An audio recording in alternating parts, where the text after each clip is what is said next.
So hey there guys, do you remember that time when I said that I was going to follow up with another Craftopia video to see how this patch wound up being? Well, yeah. Yeah, we're like a month and a half late on that one, but you know what? Hell, let's get her done. I do want to open up by saying that this patch was very incredibly surprising to me, like incredibly so. I wasn't expecting something of this caliber out of a patch for Craftopia, because usually we would just wind up getting a weapon, we will get a boss, maybe another area, some kind of small content update, and then that's it. They dropped the ball for the next month and a half, so yeah, I wasn't really expecting a complete overhaul the way that it was in this game.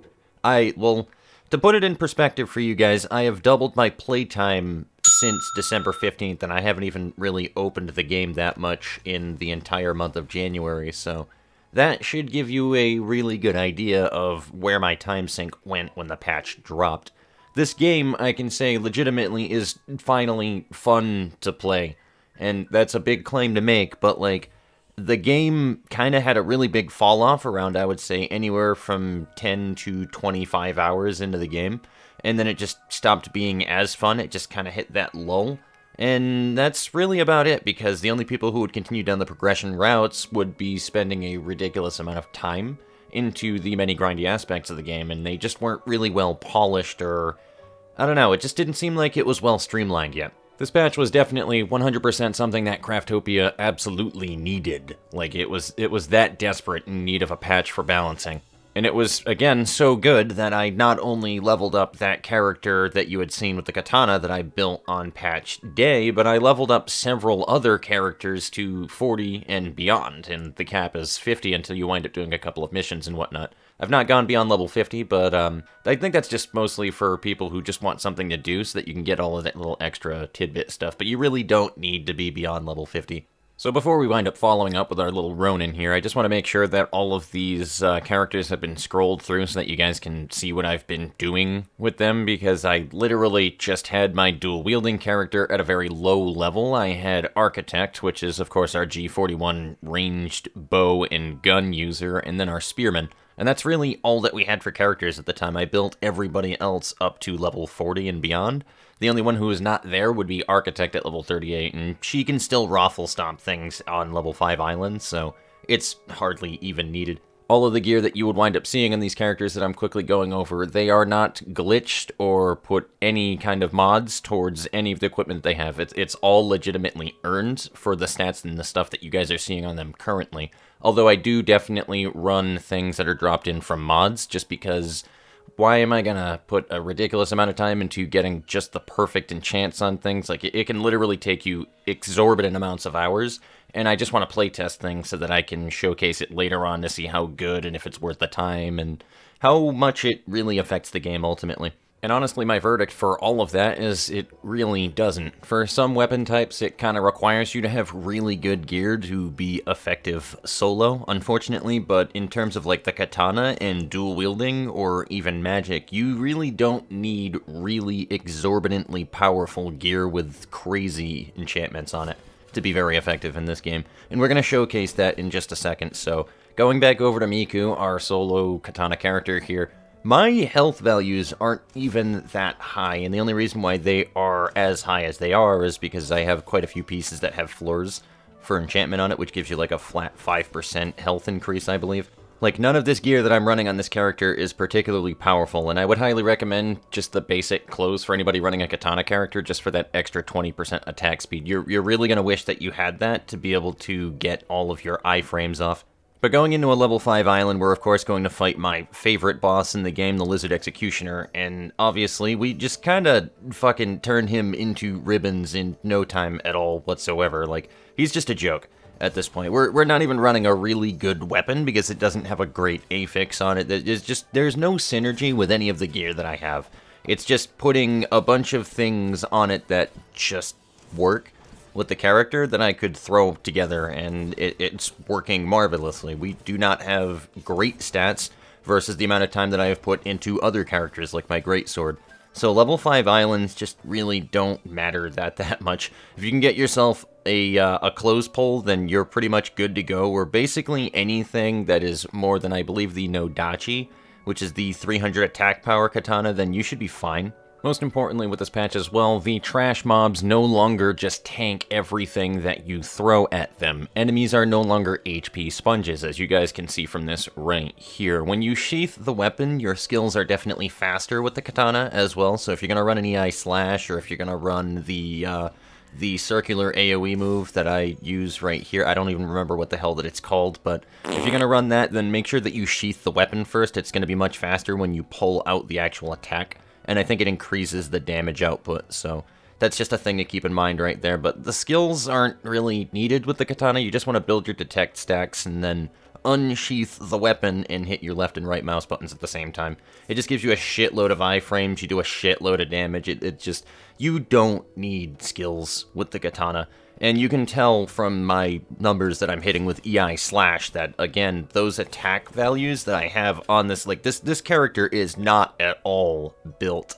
Those attack numbers can go way, way higher with EI slash. Believe me, they can go much higher than that.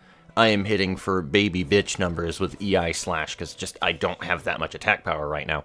So literally, your best option is just to use the built-in skill that you have with the katana, which also allows you to use your skills elsewhere if you wanted to do a hybrid with it too, which is pretty dope.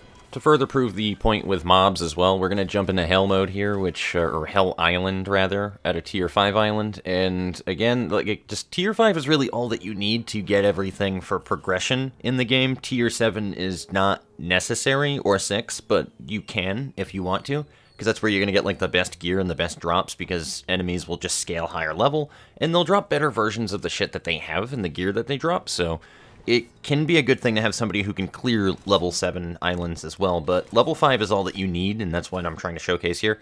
Going into Hell, you don't really, like, things, again, aren't as tanky as they used to be. They finally rebalanced shit right there. Like, you can have fun and run around here.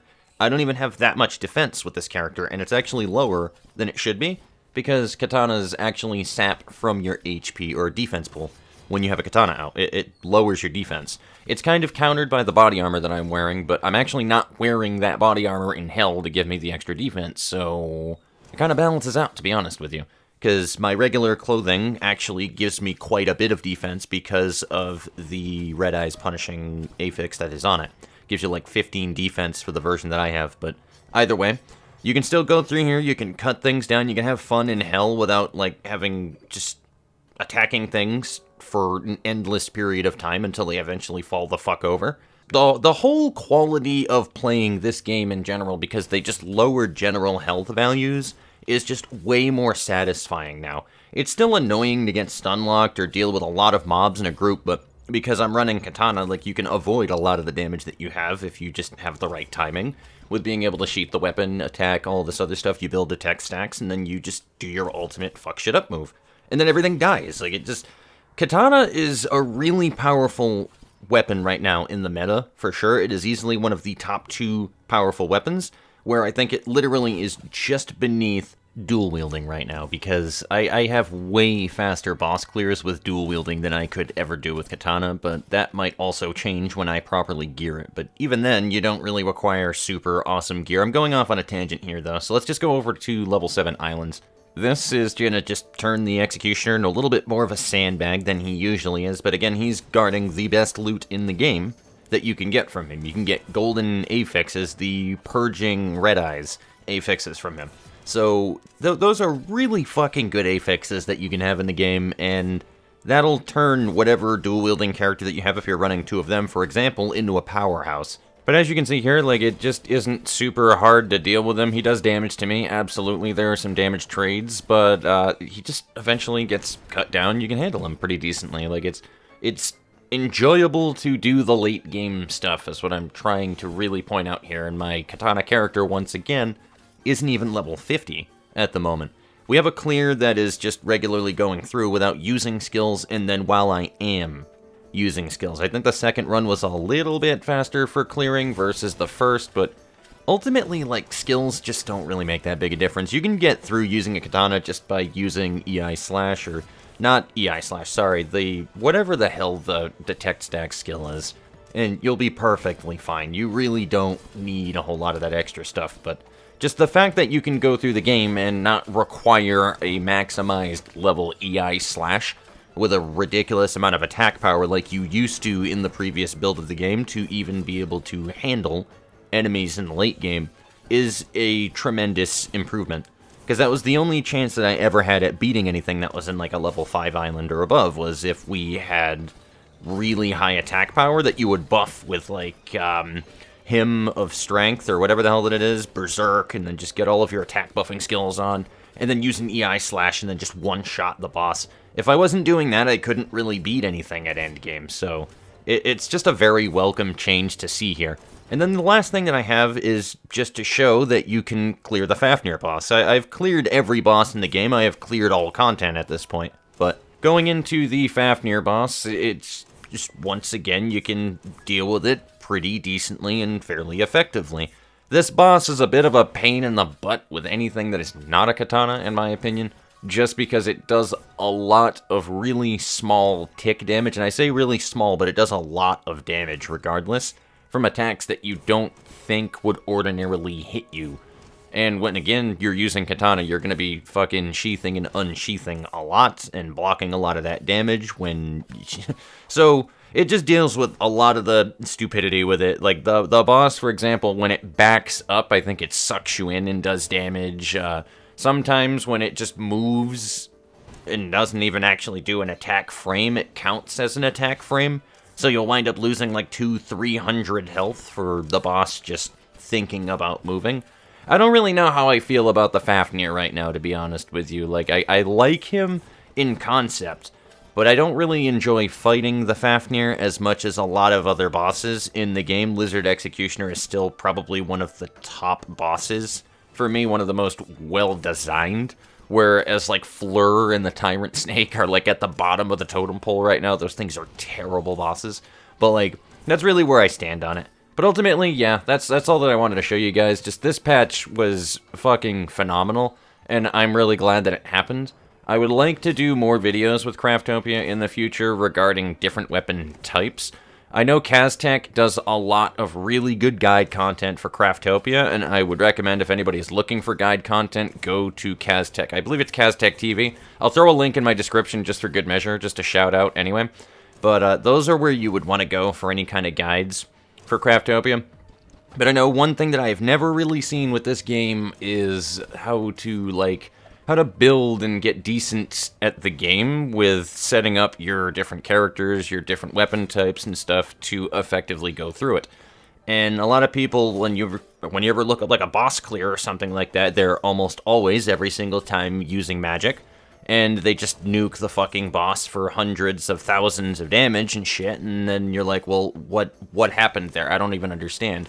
And then if you happen to see their inventory, half of the time they're using, like, glitched equipment that was thrown in from a mod into their gear, and it's like, well, then what are us normies supposed to do? And it's like, well, download the mod, nerd, but, like, they're not actually like that. But, like, every video that I've ever seen is kind of just the same with that. Whenever that people have clears with things, they're always... I don't know, I just notice a trend with it is all, and I think that it's perfectly doable to be able to build melee characters to do what all of these mage builds do on top of it. Because, honestly, I think magic is very underperforming versus my experiences with melee builds, especially with dual wield right now. And I would love to just kind of show how those work. So, if you guys want to see some other weapon builds in the future for that, and I can kind of just showcase the weapon, things that you should look forward to be able to get better at said weapon, and ideas for builds and trees and stuff that you could spec into for skills, what's good, what's bad, affixes to look for, I think that could be a really fun series to do, because I've not seen anything like that on YouTube yet for Craftopia, so I think that I could definitely strike the iron while it's hot there. But anyway, that's going to be everything, ladies and germs, so I will see you later on. Take it easy. Enjoy my new end screen for, just enjoy my new end screen. I've been working on it a little bit, so take it easy.